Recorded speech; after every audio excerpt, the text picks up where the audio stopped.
भगवान कहते हैं कि देखो, ये भगवान गिरिराज के स्नान कराने के लिए यह गंगा मैया प्रकट हो गई। सारे ग्वाल बाल मानसी गंगा में प्रवेश करके और जल ला करके भगवान गिरिराज को स्नान करा रहे हैं।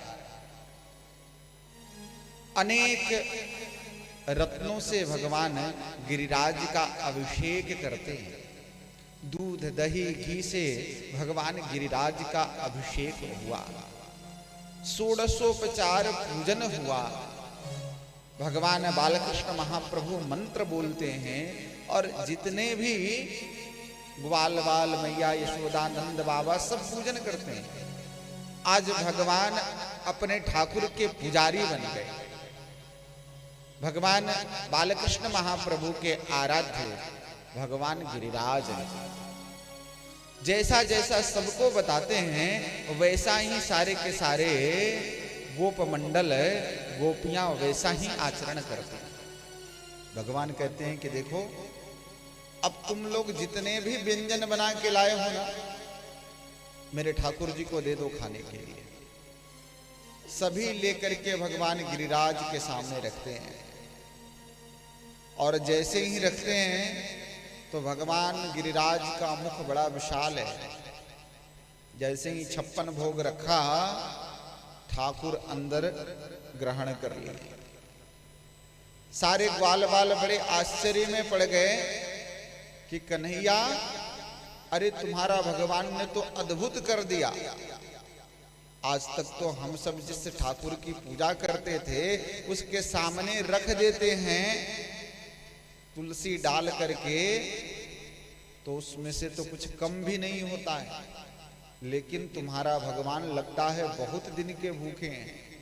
अरे कन्हैया, तुम्हारे भगवान तो हमारे सारे व्यंजन खा रहे हैं, क्या कुछ प्रसाद हम लोगों के लिए नहीं छोड़ेंगे? बालकृष्ण महाप्रभु ने, कन्हैया ने 56 भोग भगवान गिरिराज को निवेदित किए। गिरिराज का भव्य पूजन हुआ। सभी भगवान गिरिराज के चरणों में प्रणाम करके आशीर्वाद लेकर के जैसे ही रथ पर आते हैं, भगवान गिरिराज ने ऐसी कृपा की कि प्रसाद से सबका रथ भर गया। सभी ग्वाल बाल गोपियां गोप वापस ब्रज में आते हैं। बड़े आनंद के साथ ब्रज में ठाकुर विराजमान है। यह गोवर्धन लीला ठाकुर कर रहे हैं। नारद जी भी घूमते हुए आए और नारद जी को भी लोगों ने प्रसाद दे दिया। कहा कि ये गिरिराज पूजन का प्रसाद है, आप भी खाइए। नारद जी ने हाथ में प्रसाद लिया और घूमते हुए नारद जी स्वर्गलोक में चले गए। स्वर्गलोक में गए तो उस प्रसाद में से लेकर के थोड़ा इंद्र को दे दिए। कहे कि ये लो प्रसाद खाओ। इंद्र ने कहा, ये कैसा प्रसाद है? नारद जी ने कहा, अरे पता नहीं तुम्हें, सभी ब्रज के ग्वाल बालों ने एक नए देवता का आविष्कार कर दिया और सब उनकी पूजन कर रहे हैं, और वहीं का प्रसाद है, तुम भी ले लो। इंद्र को याद आया कि अरे इस समय तो सारे के सारे ग्वाल बाल हमारी पूजन करते हैं। तो उसने, इंद्र ने देखा कि वह मुहूर्त समय अभी आया या नहीं आया। जैसे ही देखा तो वह मुहूर्त समय तो निकल गया। ग्वाल बालों ने पूजा इंद्र की नहीं की। इंद्र के जगह पे भगवान गिरिराज का पूजन हो गया। इंद्र को बड़ा क्रोध आया। कहा कि इन ग्वाल बालों की ऐसी हिम्मत कि हमारी पूजा छोड़कर यह दूसरे की पूजा करेंगे। इंद्र को क्रोध आया, उसने वायु देवता को आदेश दिया, उसने पवन देवता को आदेश दिया, उसने जल के देवता को, वरुण देवता को आदेश दिया और कहा कि जितने भी जल हैं आपके ऊपर, उन सभी जलों को ले जाकर के आप ब्रज में पलट दीजिए, ब्रज डूब जाना चाहिए। जैसे ही आदेश मिला तो आवर्तक नाम का मेघ आकर के ब्रजमंडल को घेर लिया। बड़ी बड़ी काली घटाएं आकाश में छाई हैं, वायु बहुत तीव्र गति से प्रवाहित हो रहा है। सारे गोप बाबा नंद के भवन में आए, बाबा नंद से कहने लगे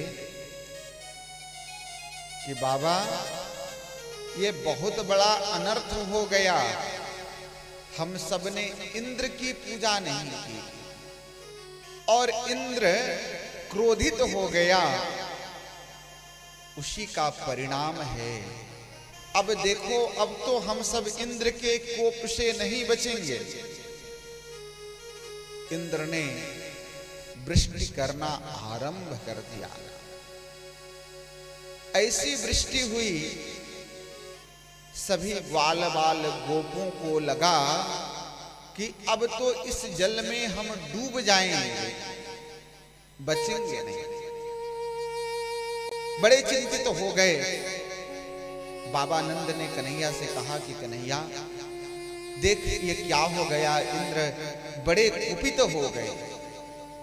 कन्हैया ने कहा बाबा आप चिंता मत करो, हम जिस देवता की आराधना किए हैं ना, वही हमारी रक्षा करेंगे।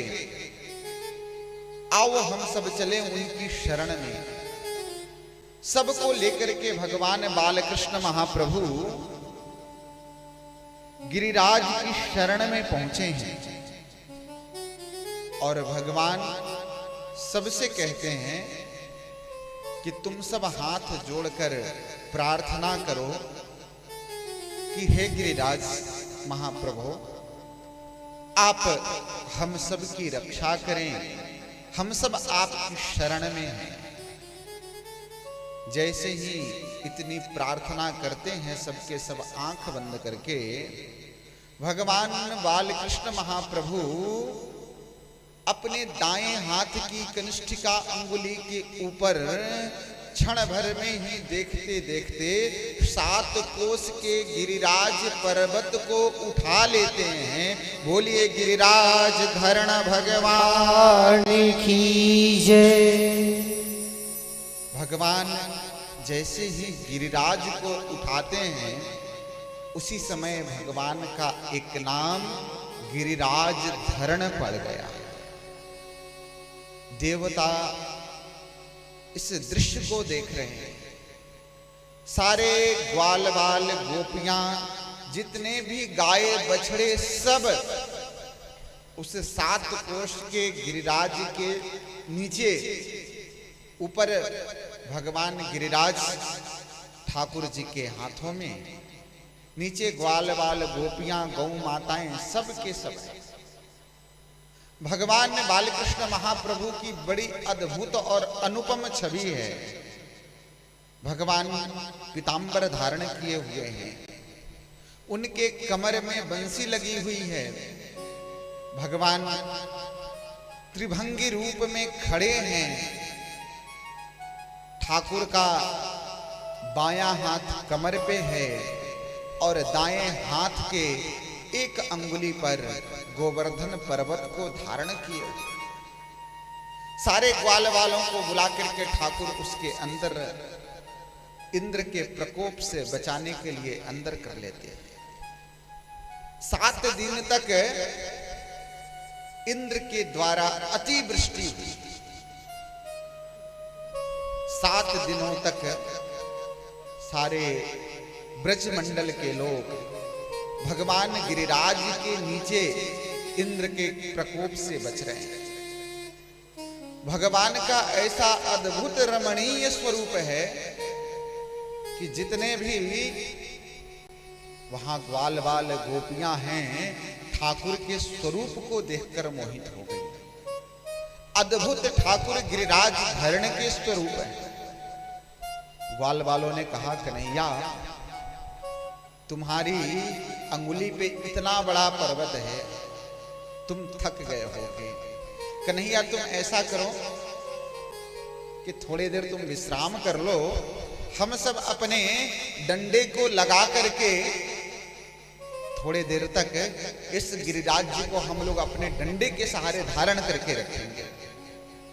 भगवान ने कहा ठीक है, तुम सब अपने अपने डंडे को लगाओ। सबने अपने अपने डंडे को लगाया।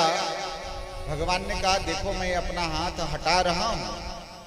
ग्वाल वालों ने कहा कन्हैया तू चिंता मत कर, तू हटा ले, अब हम सब रोक करके रखेंगे।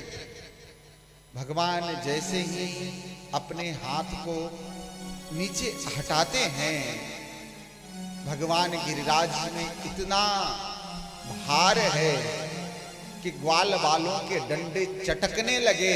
ग्वाल बाल चिल्लाने लगे, अरे कन्हैया बचाओ बचाओ बचाओ, अपने ठाकुर को संभालो। भगवान पुनः अपने हाथ पर गिरिराज को धारण करते हैं।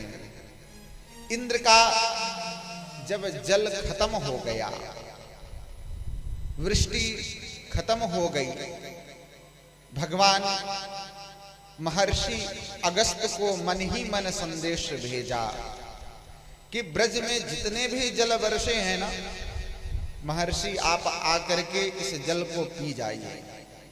महर्षि अगस्त ने सारे जल को पी गए।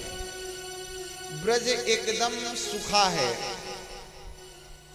सारे ब्रजमंडल में धूल उड़ रहा है।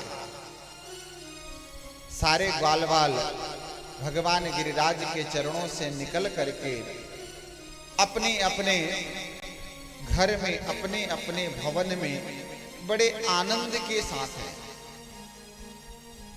इंद्र को लगा कि देखो मैंने जल वर्षाया है तो जल के प्रकोप से सारा ब्रजमंडल दह गया होगा, अब ब्रज में कोई बचा नहीं होगा।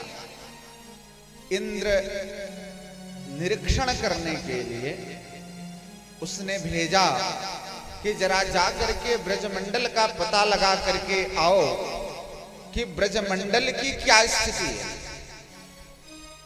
आकर के इंद्र के सैनिकों ने देखा और ब्रजमंडल का पता लगाया तो बताया महाराज ब्रज की ऐसी स्थिति है कि ब्रज में धूल उड़ रहे हैं, ब्रज में जल का एक भी बूंद नहीं है।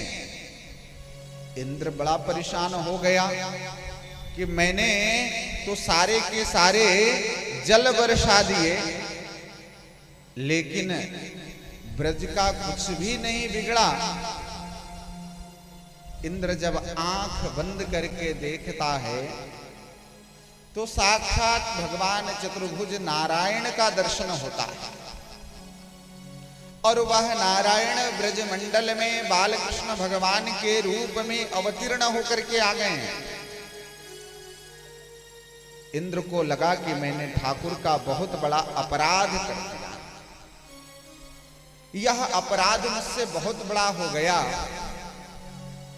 अब मेरे ठाकुर मुझे क्षमा करेंगे या नहीं करेंगे, मैं भगवान को कैसे मनाऊं।